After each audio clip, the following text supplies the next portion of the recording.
اللہ فرماتا وہ وقت کب آئے گا جب قرآن تمہاری زندگی میں اتر آئے گا، وہ وقت کب آئے گا جب اللہ کا ذکر تمہاری زندگی میں اتر آئے گا۔ زندگی تو جا رہی ہے، جوانی آئی، بڑھاپا آیا، لیل و نہار نے وقت بدلے، چرخ نے اپنے تیور تبدیل کیے، حکومتیں تبدیل ہوئی، زمانے تبدیل ہوئے، تو جہاں کھڑا تھا وہیں کھڑا رہا۔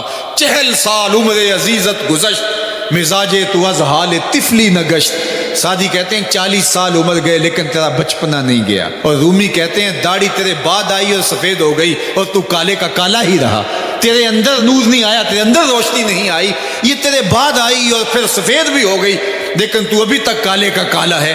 رب کہتا ہے وہ وقت کب آئے گا تمہارے سینے میں قرآن اترے، وہ وقت کب آئے گا ذکر سے تمہارے دل میں ارتعاش پیدا ہو، جب تم رب کا نام لو تمہاری آنکھیں آنسو کا خراج دینے لگے۔ وہ وقت کب آئے گا جو ہی قرآن کھلے چھم چھم تمہاری آنکھیں برسنے لگے۔ الم یعنی للذین آمنوا، وہ وقت کب آئے گا اہل ایمان کے لیے، ان تخشع قلوبہم لذکر اللہ وما نزل من الحق۔ اللہ اکبر، اللہ ہمیں وہ آج دن نصیب کر دے کہ قرآن سے یوں جڑ جائیں کہ قرآن کو پڑھیں، قرآن کے حرفوں سے نور پھوٹتا ہوا، درد پھوٹتا ہوا ہماری روحوں میں اترنے لگے، ہمارے قلوب میں اترنے لگے اور ہماری آنکھیں آنسوں کا خراج دینے لگے۔ اب میں اور آپ دیکھیں ہماری زندگی قرآن کے ساتھ، اللہ کے ذکر کے ساتھ، اس کی یاد کے ساتھ کہاں تک جڑی ہوئی ہے۔ ہماری زندگی میں کہے کتنے ہیں، تفکرات کتنے ہیں، ہماری زندگی میں ٹھٹھے اور مذاق کتنے ہیں، اور عبرت حاصل کرنے کے مواقع ہماری زندگی کے اندر کتنے ہیں۔ پھر ارشاد فرمایا اعلموا، جان لو، انما الحیات الدنیا لعب و لہو و زینت و تفاخر بینکم، یہ دنیا ہے کیا جس کے پیچھے تم نے سب کچھ برباد کر دیا۔ سب سے قیمتی اثاثہ تو دل تھا، اس دل کو بھی دنیا کے لیے وار دیا۔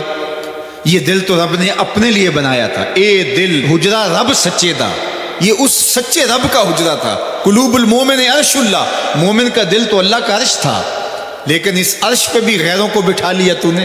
جو تخت اس کا تھا، جس تخت پہ اس کی تجلیات کا نزول جلال ہونا تھا، اس دل پہ درہم و دینار اور ڈالر اور پاؤنڈ اس دل کے اوپر بٹھا لیے، یہ دل کے اوپر بٹھا لیے۔ یہ دل تو حجرہ رب سچے کا تھا، تو نے اس دل کو بھی اجاڑ دیا۔ تو یہ دنیا جس کے لیے تو نے سب کچھ کیا ہے کیا؟ اعلموا، جانو، انما الحیات الدنیا لعب و لہو و زینت و تفاخر بینکم، یہ دنیا کھیل کود ہے، آرائش ہے، اور ایک دوسرے کے اوپر تفاخر کرنا ہے۔ وتکاثر فی الاموال والاولاد، فخر جتلانا، میرے بیٹے اتنے ہیں، ماشاءاللہ بڑے بڑے افسر لگے ہوئے ہیں، میرے پاس دولت اتنی ہے، میرے اتنے بنگلے ہیں، اتنا بینک بیلنس ہے، اتنے مربع، اتنی جائیدادیں ہیں۔ انسان ساری زندگی یہی کرتا رہتا ہے۔ وما الحیات الدنیا الا متاع الغرور، اور جو دنیا کا ساز و سامان ہے سوائے دھوکے کے سامان کے اور کچھ نہیں ہے۔ دنیا کے لیے تو دوڑ لگاتے ہو، باہمی رقابت بھی ہوتی ہے، ایک دوسرے سے آگے بڑھنے کی کوشش بھی ہوتی ہے۔ اللہ فرماتا ہے آؤ مسابقت کرو، آگے بڑھنے کی کوشش کرو، الی مغفرۃ، مغفرت کی طرف، من ربکم، جو تمہارے رب کی طرف ہے، وجنۃ عرضھا کعرض السماء والارض، اس جنت کی طرف آگے بڑھنے کی کوشش کرو جس کی چوڑائی زمین و آسمانوں کے برابر ہے۔ زمین و آسمانوں کو پھیلا دیا جائے تو یہ جنت کی چوڑائی بنتی ہے، جس کی چوڑائی اتنی ہے اس کی لمبائی کتنی ہوگی۔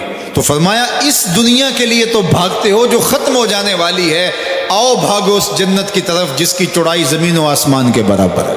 اعدت للذین آمنوا باللہ ورسولہ، یہ اہل ایمان کے لیے تیار کی جا چکی، وہ موتیوں کا محل، وہ یاقوت کا محل، وہ زبرجد کا محل، وہ خالص مشک کا محل جو تمہارے لیے بنایا ہوا ہے، تم نے جانا ہے، اور تمہیں دروازہ کھولنے کی بھی ضرورت نہیں ہے، منتظر دربان کھڑے ہیں جو تمہارے لیے دروازہ کھول کے تمہیں مرحبا کہیں گے اور سلامتی تمہارے اوپر پیش کریں گے۔ وہ تمہارے لیے تیار کر چکا ہے۔ اصل تو زندگی وہ زندگی ہے، لیکن تم کس دنیا کے پیچھے بھاگ رہے ہو؟